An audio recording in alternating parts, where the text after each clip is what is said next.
अच्छा, अगर ये अमित शाह का चैलेंज स्वीकार कर रहे हैं कि हम महाराष्ट्र में भारतीय जनता पार्टी के खिलाफ 1-1 लड़ने को तैयार हैं, यानी एमवीए के साथ गठबंधन के बिना भी लड़ने को तैयार हैं, जबकि पुणे में मुझे याद है अमित शाह ने चैलेंज ये किया था कि एमवीए के तीनों घटक दल भारतीय जनता पार्टी के खिलाफ चुनाव मैदान में आ जाएं।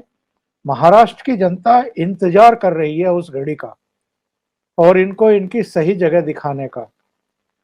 तो ये चैलेंज तो स्वीकार कर रहे हैं, पर जमीन पर जो स्थिति है, क्या उससे डरे हुए भी हैं अंदर से? क्योंकि लगातार हम ये सुन रहे हैं कि किसी भी स्तर का चुनाव हो, उसको ये लगातार टालने की कोशिश करते आ रहे हैं।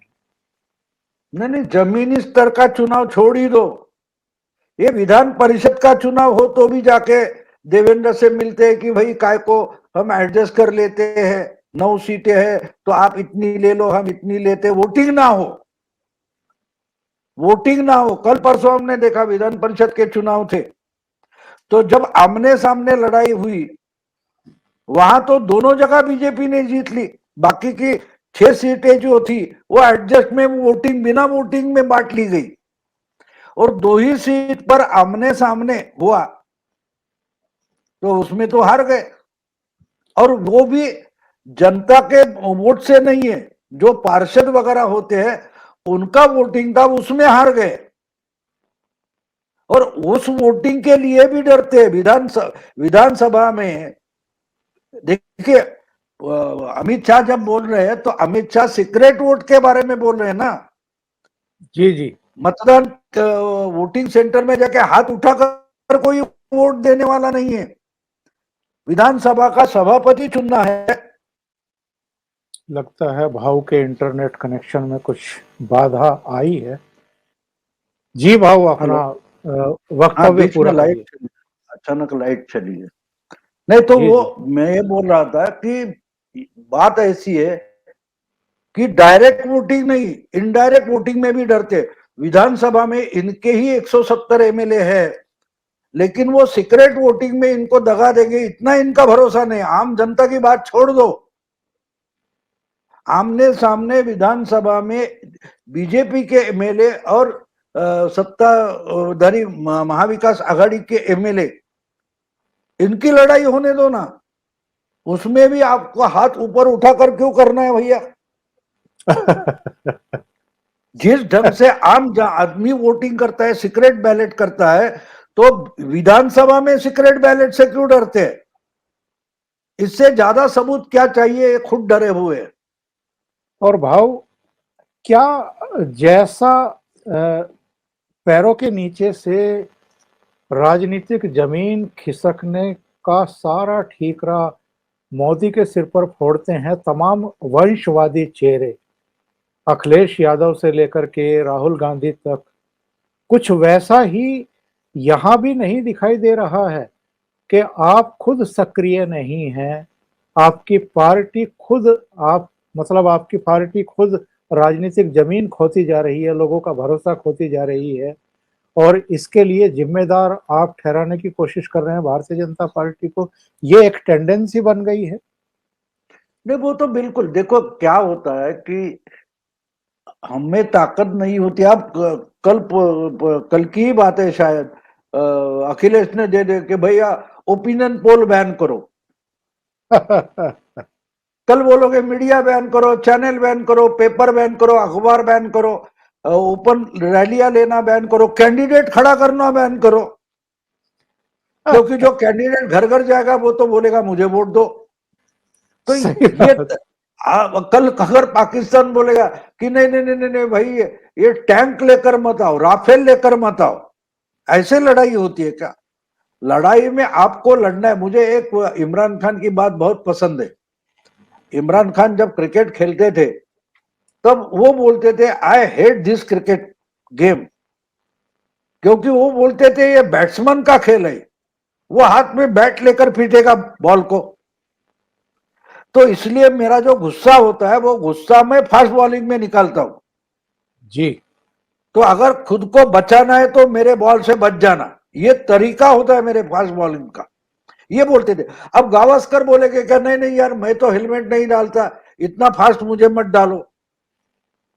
तो मत खेलो ना यार, मत खेलो।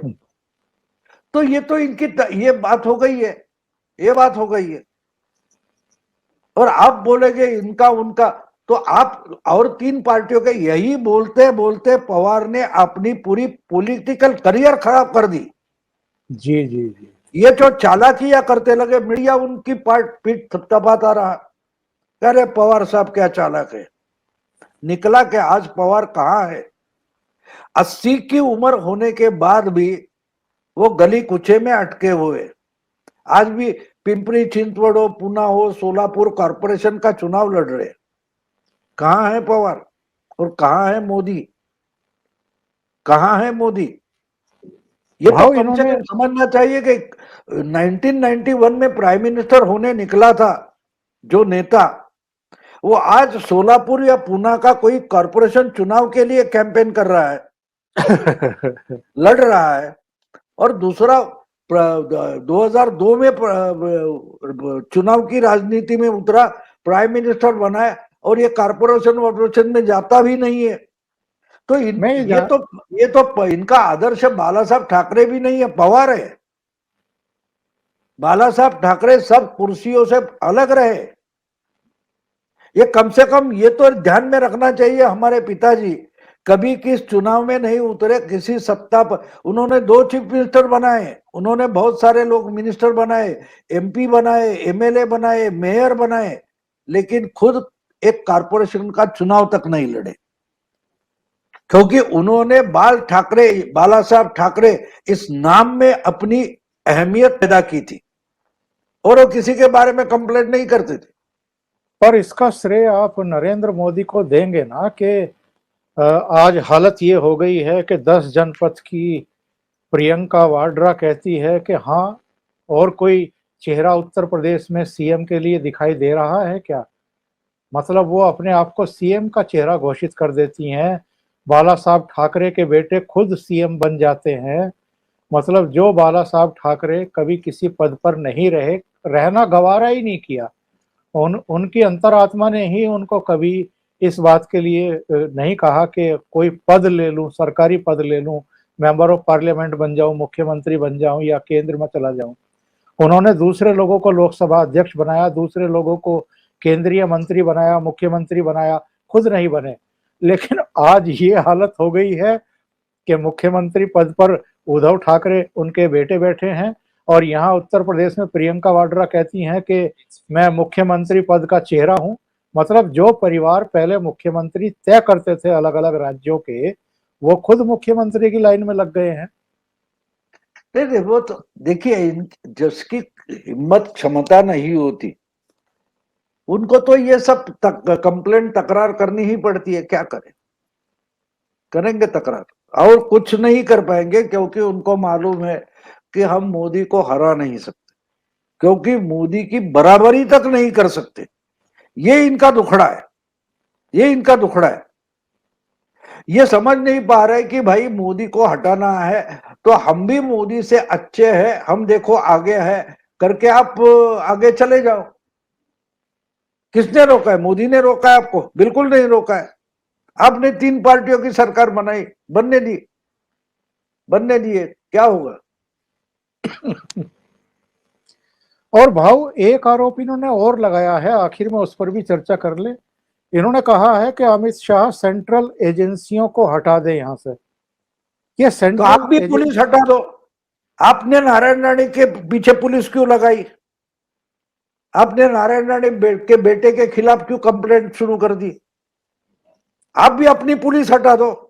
किसी ने चीफ मिनिस्टर के पत्नी के बारे में कुछ लिखा, आप उस पर एफआईआर दाखिल कर देते हो। तो वो क्यों करते हो? वो क्यों कर रहे? आप आपके हाथ में जो एजेंसी है इसका इस्तेमाल करेंगे, और दूसरे अपने हाथ में जो एजेंसी है उसका। और दूसरी बात ये कि ईडी हो या सीबीआई हो, ये महाराष्ट्र में मोदी शाह ने नहीं भेजी है। अरे कम से कम इतनी तो जानकारी ले लो, सुप्रीम कोर्ट, हाई कोर्ट ने लगा दिया है सीबीआई को। और वो भी परमवीर की शिकायत पर। परमवीर की शिकायत पर आपका लाडला स्कॉटलैंड यार्ड आपका, उसने खत लिखा, इसलिए कोर्ट ने भेजा है सीबीआई को। सीबीआई कहा अपने आप तो पाबंदी लगा बैठे हो, कोर्ट ने चला दिया है उधर। तो झूठा बोलते रहो, बार बार बोलते रहो। इनको लगता है, अब ये लोग भूल गए कि सोशल मीडिया के कारण लोग इतने जानकार हो गए कि आप कितना भी झूठ बोलो, आप कितना भी मीडिया जेब में डालकर उनसे झूठ बुलाते रहो, कुछ होने वाला नहीं। क्योंकि लोग मीडिया से पहले जानकारी ले लेते हैं, लोगों के पास अप टू डेट जानकारी रहती है, मीडिया के पास नहीं रहती। इसलिए ये वायरल हो गया, वो वायरल हो गया, ये मीडिया को दिखाना पड़ता है। जी जी जी भाऊ, बहुत बहुत धन्यवाद इतना समय निकालने के लिए ओशियन नेटवर्क के लिए, और कई मुद्दों पर आज चर्चा हुई आपसे। Thank you so much. नमस्कार। नमस्कार।